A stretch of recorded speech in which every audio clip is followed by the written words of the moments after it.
right, I am going to share with you an article from Art News, and it is on my favorite artist, Callie Curry, also known as Swoon, and she does street art as well as installation art, and I'm going to read a short excerpt from this article.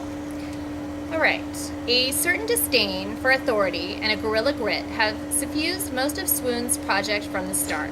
In 1999, 2 years before her graduation from Pratt Institute, the artist took to the streets of New York to make life-size prints of everyday people and paste them on crumbling, graffiti-festooned walls. It seemed like the street was the only place where real beauty was occurring.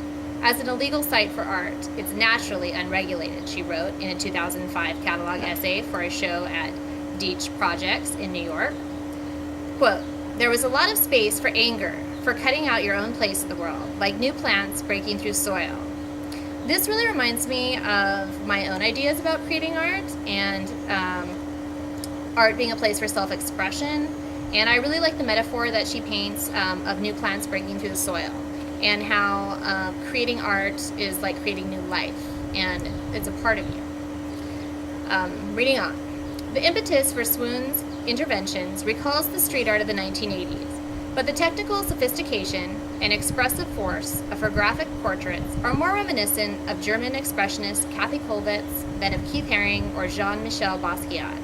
Her drawings are sometimes distinguished by a flourish of delicately filigreed cut-out paper, as ornate as a lace collar, pasted on an almost absurdly tender and feminine embellishment to the work's tough surfaces.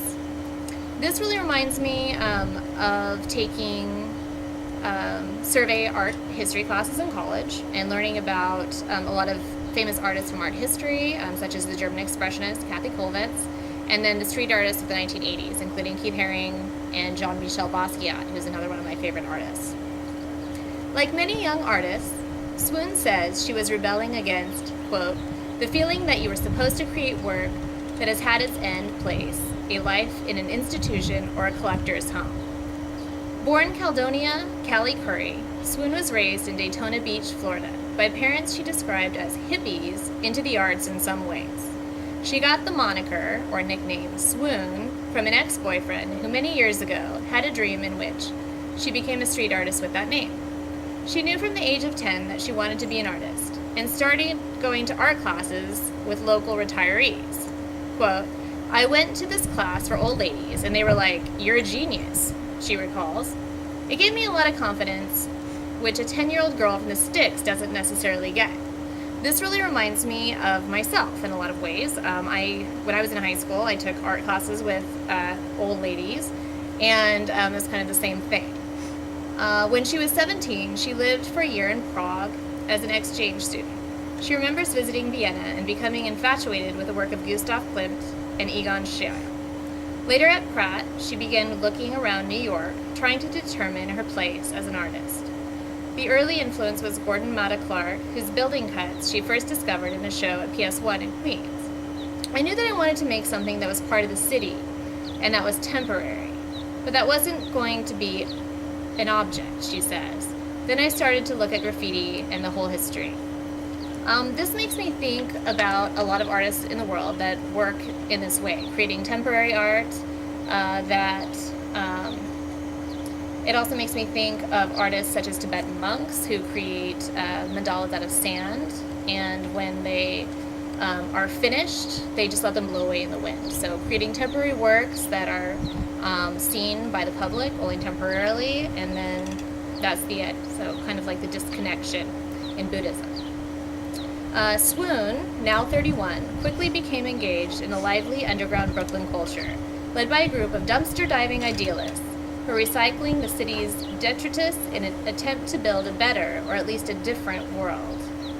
Although she looks scarcely older than a teenager, with a tangle of reddish-brown hair and cherubic face, Swoon has been a ringleader for these projects. At one point, she mobilized her friends to form a collective called Toy Shop. The group replaced scarred billboards with vibrant drawings, partied on the Staten Island ferry, and made musical instruments made out of trash. Asked what these sounded like, she answers, "Like instruments made out of trash." Many of her recent projects, though, have had more serious political undertones and have taken her to hotspots in Cuba, Mexico, Palestine, and Argentina. On a visit to Juarez, Mexico, she noticed pink wooden crosses set up in a town and countryside, commemorating more than 1,000 young women who had turned up murdered in the desert over the previous 15 years. The best explanation I heard is that this is some sort of blood sport involved with drug trafficking, she says. This is a crisis situation, and there is an intense cover-up on the part of the government. Her 2008 memorial to the victims is a portrait of one of them, Sylvia Elena Rivera Morales, whose face and shoulders rise from a pattern of white cutouts, some in the shape of skulls. In the installation of that work at the Yerba Buena Center for the Arts in San Francisco, butterflies were wrapped around earbuds that allowed viewers to listen to the voices of women who had lost their daughters. A similar installation, access to a hole in the floor, was at the gallery Honey Space in Chelsea. This also makes me think of a text-to-world connection. The fact that a lot of artists choose to work with the idea of crisis in different cultures and in different parts of the world, and using art as their voice to create that.